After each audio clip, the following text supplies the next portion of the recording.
Hello, Wellsprings. Welcome to our third installment of Tarot Tuesday.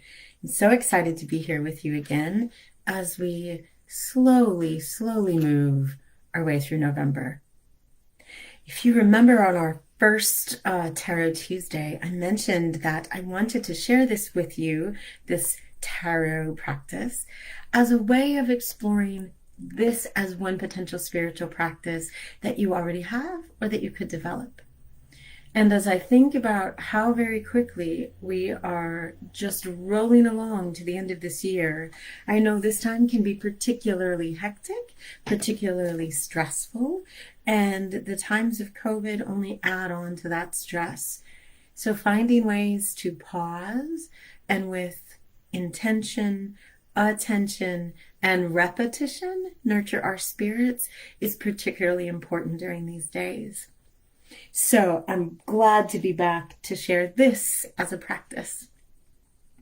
If you were able to join me or to listen to a very long video from last week where I talked about the major arcana, you'll recall that the tarot represents our journey through life. And that the major arcana shows the Fool, and here are two different images of the Fool from two of my decks.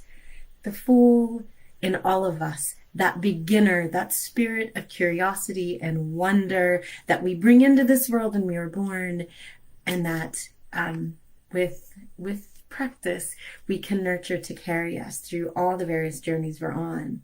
And so the tarot follows then the Fool, the beginner's journey. And the major arcana represent different milestones, different events, different people, different states of being that we as humans experience. The minor arcana then are divided into four suits and represent other elements, and in many interpretations of the tarot, literal elements of our life here in this universe. And so there are four suits, and I mentioned, I think 2 weeks ago, that our modern playing cards actually, with their four suits, grew out of tarot decks. And so those four suits may look a little familiar if you've played cards, with many differences though. So the four suits of the tarot represent different aspects of our experience. And so I'll start with the suit of wands. The suit of wands is represented by the element of fire.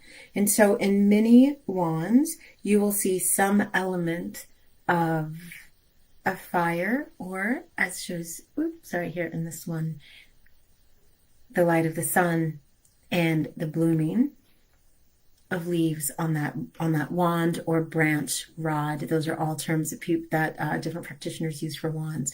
So it represents fire, and it represents our intuition. That sense that we have as we move through the world of things that we know sometimes without knowing how we know it. Our intuition, that still small voice, our inner teacher. Whenever the wands show up in a deck, that means there is something internal that we need to be paying attention to, some spark of energy that we're either repressing or ignoring, or that we're currently channeling and need to continue to. So that is the wands. Fire, the energy of intuition. Swords. I love this one, and I have a different representation. Sword coming out of shadows, cutting through the air. The swords represent air. So the element of air, and for the human condition, the element of our intellect, our thinking selves. Swords are always connected with what is going on in our heads. And very often, particularly in Western cultures, the ways in which we overuse that intellect and can sometimes, I love the literal and metaphorical sense of the ways in which our intellect can cut through bullshit, and can also, in a double-edged sword way, end up cutting us when we are overusing that and relying solely on intellect without the balance of emotion. And that is what the cups represent. So this is the Ace of Cups, and this, I love this image of both hands holding that. Water, as you may have guessed from these two images, the water overflowing in the cup is the element that is associated with cups. And again, the sense of our emotions, the feelings that give us so much information, that move through our body, that can, as I'm sure many of us have experienced, overwhelm us and spill out in ways that are not helpful, but can also move through us in nurturing, absolutely life-giving ways. So cups equals water, equals our emotions. Again, when cups show up in a reading, it means what of that do you need to be paying attention to? So we have wands again representing fire and intuition. We have the swords representing air and intellect, the cups representing water and emotion, and the final suit is the pentacles, which are also called coins or discs, but really, and I love this image for it, what the pentacles or the discs represent is earth and our connection to the actual material physical world. I love in this image that it's actually showing you a garden that is growing, but in this one it is showing you a person with flowers and bees centered in her own body. The pentacles represent our senses, all of the things we can touch and feel and see and taste and hear. They represent physical people, physical things. They're often represented by coins because in the material world, thinking about the material things that we either build or buy, that we make and grow. And so again, thinking about what it might mean if a pentacle shows up in one of your readings, it means to pay attention to what's happening in your body, in your physical world. Is there something you need to, again, thinking of the garden, tend to? Within the minor arcana, then, you have those four suits, starting with the aces and going through the tens. And then you've got also the royal court of pages, knights, queens, and kings. And we'll talk about those royal suits next week. But keep playing or experimenting or studying, whatever way you want to engage. Is it with your mind? Is it with your physical body of making a reading for yourself? Thinking, feeling, with your tarot if you have one.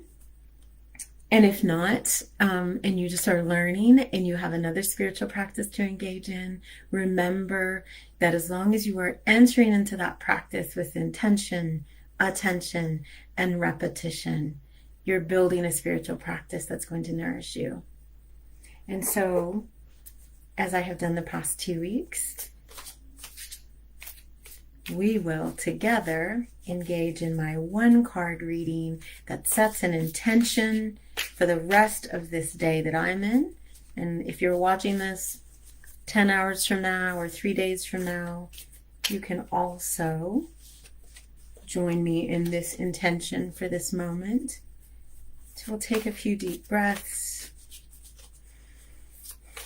as I shuffle and feel the cards, hear the cards, and breathe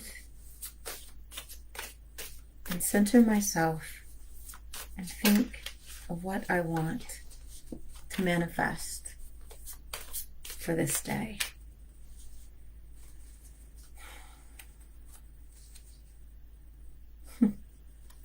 And we have a 7 of Wands. And this looks like a scary image, but the 7s, well, we'll talk about the Wands first. The Wands, again, are about intuition and about the ways in which We want to channel that nourishing energy of our inner teacher and our inner voice. And the sevens are about the necessity when we don't know right to do that, of being sure that we're not running away from our own shadows, running away from our own mistakes, but having the strength and the courage to sit in discomfort and confront what needs confronting in ourselves and in others. It's actually, as scary as it looks, an image about strength and about courage. And as we barrel towards the end of this year, for me at least, having some strength and courage to keep doing all the things I need to do feels like a good intention to have for this day. Thank you all for joining me. I look forward to next week when we explore more of the royal court. Be well. I'll see you soon.